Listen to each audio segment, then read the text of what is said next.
The rain drummed against the towering glass windows of Sterling Industries as Margaret Chen hurried through the marble lobby, her worn heels clicking against the polished floor. She clutched her interview folder tightly, the edges slightly damp from her sprint through the downpour. This was it, the opportunity she had been waiting for, the chance to finally provide for her daughter Emma the way she deserved. Margaret had been out of work for 3 months now, ever since the small accounting firm where she worked for 7 years had downsized. The bills were piling up, and 8-year-old Emma had started asking fewer questions about why they couldn't afford new shoes or why dinner was often just rice and whatever vegetables were on sale. Margaret's heart broke a little more each time she saw Emma pretend not to notice these things, her daughter's maturity beyond her years both a source of pride and profound sadness. The position at Sterling Industries was perfect, administrative assistant to the CEO, with a salary that would not only cover their basic needs but maybe even allow for a few small luxuries. Margaret had prepared for this interview for weeks, researching the company, practicing her responses, and carefully mending her best blouse to look presentable. She couldn't afford to fail. As she waited in the pristine reception area, Margaret felt her phone buzz. A text from her neighbor, Mrs. Rodriguez, who watched Emma after school. "Emma seems to have a fever. Nothing serious, but thought you should know." Margaret's stomach dropped. She glanced at the clock, still 20 minutes before her interview. She could call Mrs. Rodriguez back afterward, make sure Emma was okay. The interview had to come first. But as the minutes ticked by, Margaret's anxiety grew. What if Emma's fever got worse? What if she needed to go to the hospital? They didn't have insurance, and the thought of Emma being sick and scared while she sat in this cold, corporate building made her feel nauseous. She was about to ask the receptionist if she could reschedule when another text arrived. "Margaret, Emma's fever is getting higher. I think you should come home." Without hesitation, Margaret stood up and approached the reception desk. "I'm so sorry, but I need to reschedule my interview. There's a family emergency." The receptionist, a young woman with perfectly styled hair and a skeptical expression, frowned at her computer screen. "Ms. Chen, this interview was scheduled weeks ago. Mr. Sterling specifically requested to see you today. He's extremely busy, and rescheduling won't be possible for at least a month." A month. Margaret felt her last hope crumbling. In a month, they'd probably be evicted. In a month, Emma might be even sicker from the stress of their situation. But looking at the receptionist's unsympathetic face, Margaret knew there was no choice. Her daughter came first, always. "I understand. Please give Mr. Sterling my apologies." Margaret turned to leave, her dreams of stability walking out the door with her. Meanwhile, at home, Emma lay on the old couch under a thin blanket, her cheeks flushed with fever. Mrs. Rodriguez had given her some children's medicine, but the little girl was restless and kept asking for her mother. When she heard the key in the lock, Emma's face lit up despite her illness. "Mama," she called out weakly. "I'm sorry I got sick. Did you get the job?" Margaret rushed to her daughter's side, pressing her palm against Emma's forehead. The fever was indeed high, but not dangerously so. "Don't worry about the job, sweetheart. How are you feeling?" "My head hurts, and I'm really cold," Emma whispered. "But Mama, what about the interview? You said this job was really important." Margaret's heart clenched. Even while sick, Emma was worried about their financial situation. "Nothing is more important than you, Emma. Jobs come and go, but I only have one daughter." That evening, after Emma's fever had broken and she was sleeping peacefully, Margaret sat at their small kitchen table with a cup of tea, staring at the stack of overdue bills. She had done the right thing, she knew that, but the weight of their situation felt heavier than ever. She began searching online for other job opportunities, though she knew nothing would pay as well as the Sterling Industries position. The next morning, Emma woke up feeling much better. Her fever was gone, and though she was still a bit weak, her spirits were high. As Margaret prepared a simple breakfast, Emma noticed her mother's tired eyes and slumped shoulders. "Mama, I have an idea, Emma said, her voice filled with the kind of determined optimism that only children possess. What if I go to the job place and tell them you're really good at working and they should give you another chance? Margaret smiled sadly. That's very sweet, honey, but it doesn't work that way. Besides, you need to rest today. But Emma was already formulating a plan in her 8-year-old mind. She had heard her mother on the phone enough times to know the name of the company, Sterling Industries. She had seen her mother practice her interview answers in the mirror. She knew how desperately they needed this opportunity.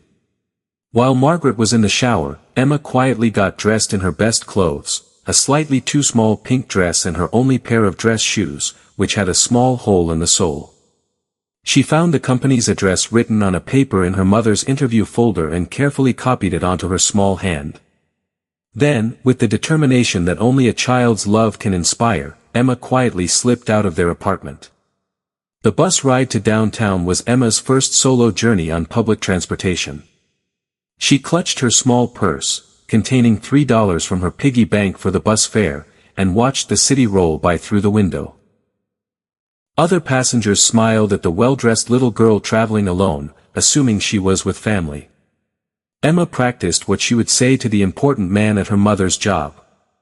She would explain that her mama was the best worker in the whole world and that they really needed help.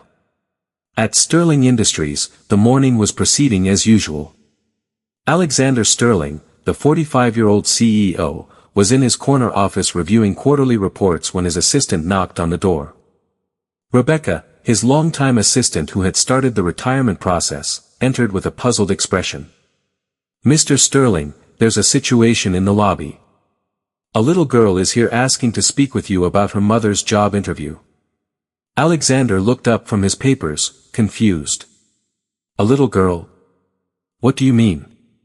"She says her name is Emma Chen, and her mother was supposed to interview yesterday but couldn't come because Emma was sick. The child is insisting on speaking with you personally." Alexander's first instinct was to have security escort the child out, but something about the situation intrigued him. In his 20 years of running the company, nothing like this had ever happened. "Where is she now?" "In the lobby. She's been very polite but very persistent. She won't leave until she talks to you." Alexander had built his fortune through calculated risks and unconventional thinking. Something about this situation, a child brave enough to come to a corporate office building alone, sparked his curiosity. "Bring her up." When Emma stepped into the imposing office, she felt overwhelmed by its size and luxury. The windows offered a panoramic view of the city, and the furniture looked like it belonged in a palace. But she remembered why she was there and straightened her small shoulders with determination. Alexander studied the little girl before him. She was clearly nervous but trying to hide it, her hands clasped tightly in front of her, her chin raised with dignity despite her obvious anxiety. Her clothes were clean but worn, and he noticed the hole in her shoe. "Hello, Emma," he said gently, gesturing to a chair. "I understand you wanted to talk to me about your mother." Emma nodded seriously. "Yes, sir. My mama, Margaret Chen, was supposed to come yesterday for a job interview, but she couldn't because I got sick with a fever. She stayed home to take care of me instead." "I see. And why are you here today?" Emma took a deep breath. "Because my mama is the best worker ever, and we really need this job. She's been looking for work for a long time, and she gets really sad when she thinks I'm not looking. She pretends everything is okay, but I know we don't have much money. She always makes sure I have food, even if she doesn't eat much herself." Alexander felt something stir in his chest, an emotion he hadn't experienced in his sterile corporate world in years. "Tell me more about your mother, Emma. She's really smart and works really hard. She taught me to read before I even started school, and she helps me with my homework every night even when she's tired. She used to work at an accounting place, but they said they didn't need her anymore. Now she looks for jobs all day and takes care of me all night." Emma's voice grew stronger as she spoke. "She says I'm her sunshine, but I think she's mine too." "And what makes you think your mother would be good at this job?" Emma's face lit up. She's really good with numbers and organizing things. Our house is always clean, and she makes lists for everything. She's also really nice to people. Mrs. Rodriguez says Mama has a heart of gold. And she never gives up. Even when things are hard, she keeps trying. Alexander found himself leaning forward, genuinely moved by the child's earnest advocacy for her mother. Emma, it was very brave of you to come here alone. Does your mother know where you are? Emma's expression faltered slightly. No, sir. She's probably really worried by now. But I wanted to help her because she always helps me. At that moment, Alexander's phone rang. It was reception. Mr. Sterling, there's a very distressed woman here looking for her daughter.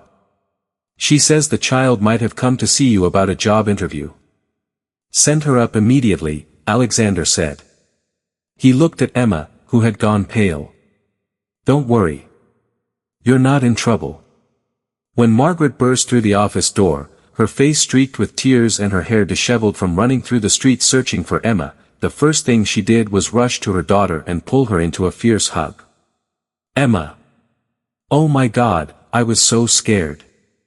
Why did you leave? How did you get here? Margaret's voice was shaking with relief and residual panic. I'm sorry, Mama. I just wanted to help you get the job. Margaret looked up at Alexander, her face burning with embarrassment. Mr. Sterling, I am so sorry. I don't know what she was thinking. This is completely inappropriate, and I understand if you want to call security. Alexander held up a hand. Please, Miss Chen, sit down. Emma and I were just having a conversation. As Margaret reluctantly took a seat, still holding Emma close, Alexander continued. Your daughter has been telling me about why you missed your interview yesterday. Margaret's face flushed deeper. I know there's no excuse for missing a scheduled interview. I understand the position has been filled. Actually, it hasn't been filled, Alexander said quietly. We've interviewed several candidates, but none felt right for the position. He looked at Emma, then back at Margaret. Your daughter's courage in coming here tells me something important about the kind of person you are, Ms. Chen.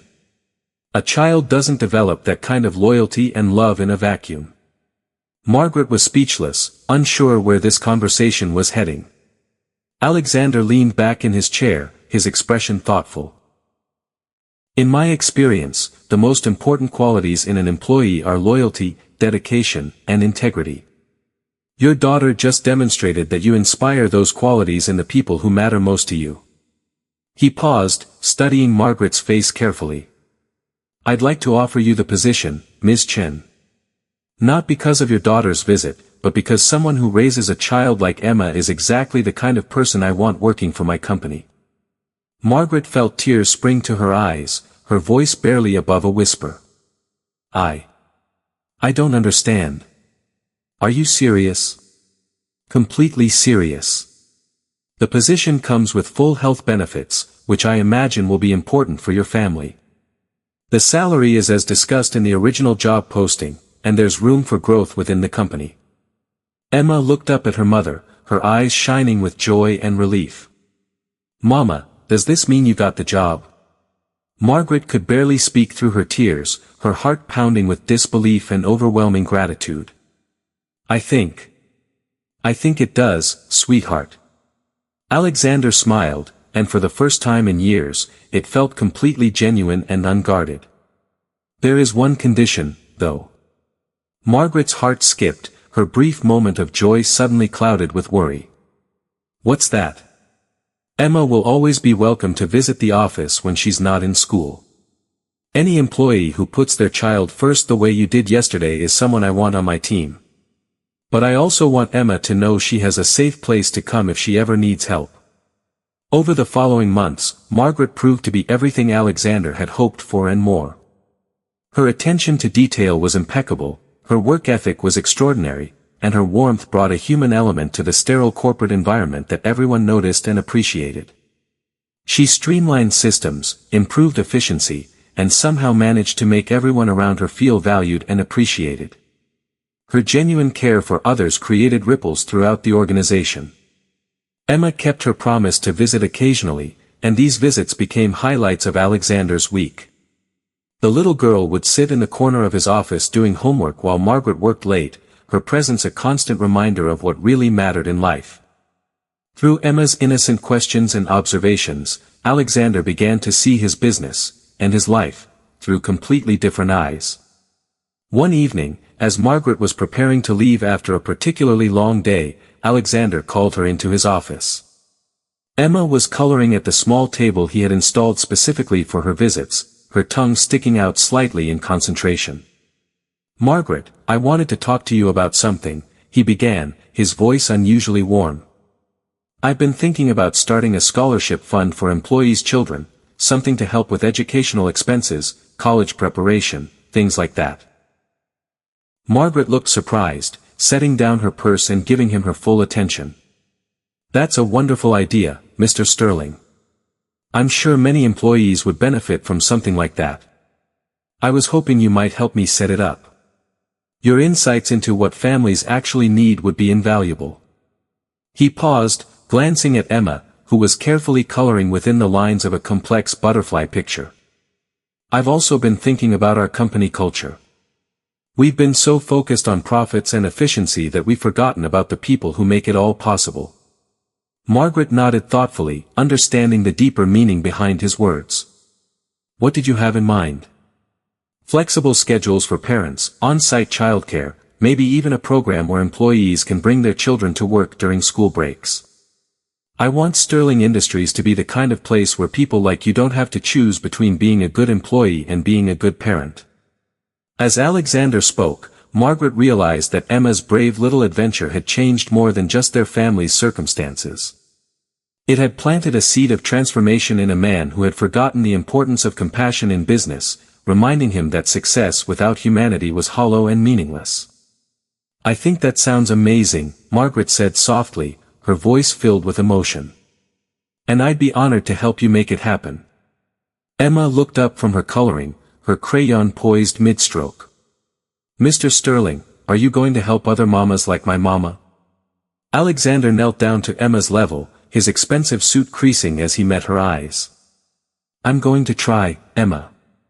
Thanks to you and your mother, I'm learning that the best businesses are the ones that take care of people, not just profits." 6 months later, Sterling Industries had transformed into one of the most employee-friendly companies in the city.